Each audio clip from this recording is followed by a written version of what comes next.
All right, good afternoon, students. What I want to do is offer up for those of you that are here in the classroom or at home an alternative to Unit 1. It's not necessarily an alternative to the assignment, but it is a hack to help you find a quicker and easier way to produce something so that we have something produced. Again, you give me something, I give you something. So, ladies and gentlemen, what I'm going to have here in the classroom, and if you're at home, you can do this on your computers. I have some print-offs of some skulls. If you remember, our first unit was to take a skull and create some kind of mythical wild creature. Here's the hack for those of you in person or those of you at home that want to work on this. If you are in person, you'll be able to pick from a nice piece of drawing paper that I printed out the skull on, as well as a little reference here in the corner of what to do with that skull to make it some kind of weird mythical creature.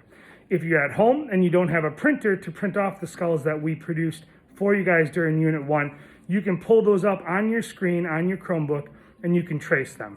That's where this is going to come in. So, even though we practiced a lot in Unit 1 on how to draw, and some people got overwhelmed with the amount of practice activities we did, here is the quick and easy hack to be able to produce some kind of finished artwork for that unit so you can get something over nothing. I'm going to take this piece of paper, this drawing that we have that I've printed off for you guys, or this photograph I should say, and I'm going to flip it over. As you can see already, the bright light from outside is allowing me to see what's on the other side of that piece of paper. What I recommend to you guys is to put that piece of paper up onto a window or onto your screen, and then I would like you guys to begin to trace it to create some kind of creature. You guys have your drawing kits that came home in those supplies, but any pencil that you might have at home can do. I'm just going to take out one of those pencils. I'm going to go up to the glass and I'm going to begin to trace this drawing. There's my fancy zoom, which is just me moving the camera closer to my demonstration. So we can see the creature here. We can see what it looks like. We can see its anatomy and shape. The goal is to turn this into some kind of wild creature. Some of the things that we can't change are the ones that are going to exist in the final, which is the horns. So I'm going to very quickly take something like a feature of a horn, and I'm going to quickly sketch that out so I can see that horn, so I know where it is, and I'm going to note that I have another horn building up behind it that then comes down over here and starts to create where those horns are. Now, the horns are going to exist on the main animal, so I'm doing those first. The other thing that's going to exist on that main animal are teeth. Now, you can choose at this point if you want those teeth to be shown or if you're going to have the mouth closed on your animal. But I'm going to go in, I'm going to have the mouth open on my creature, and I'm going to just start to identify where those teeth are and what they do. Everything else, though, is going to be covered in fictional skin or fur or scales. You guys need to create the rest of this creature as if this was what you found and you were trying to figure out what it looked like when it was alive. So I'm just going to take my pencil and I'm going to start to identify where the head is. And then I'm going to get to a point where we're going to have what would be a nose. We as humans have that same kind of dent in our skull that creates that nose. I'm going to do that here. I'm actually going to come out and I'm going to create, I don't know, almost like a dog nose that I think would fill into the top of this creature's face. Then I'm going to go through it. I'm going to start to create the gums of the upper jaw. This would be the mouth as it were open. And then I'm going to acknowledge that that mouth would be open, and I'm going to create a bottom jaw. And I'm almost going to make my creature like a dog.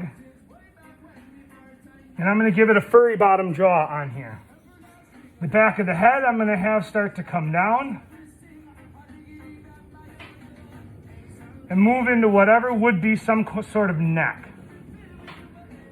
So now I've created the skin and the area that would be on my animal based on the design of the skull. I also need to acknowledge that over here would be an eye.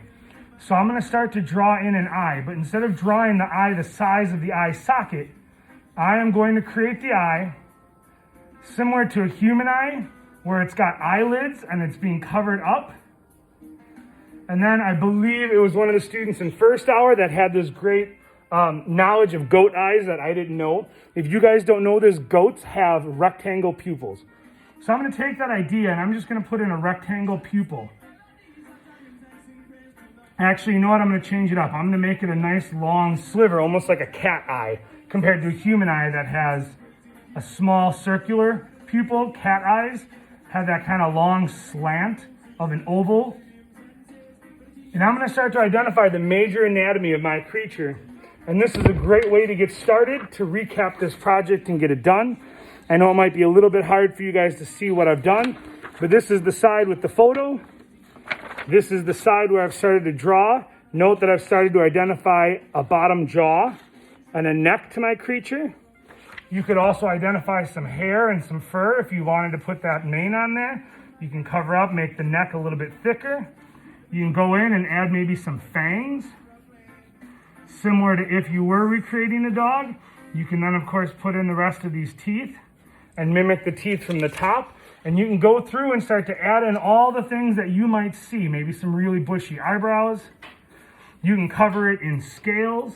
You can create the indent of the nose, similar to a dog nose, goat horns, lion's mane maybe, however you want to do that. You can try to identify what an ear might look like if this creature has ears, or it's an alien and it might not have ears.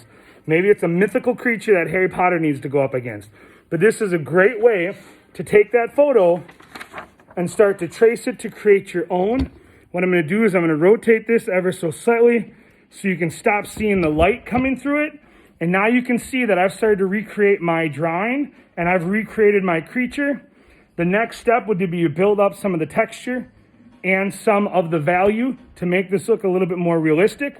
Please refer to any of the posts that we did during the first unit that talk about how to add value and how to add texture if you're going to add fur or scales or any other piece. This is going to be a quick and easy way to speed up the process of making up that first unit so you guys can have something on the grade books having completed the drawing unit.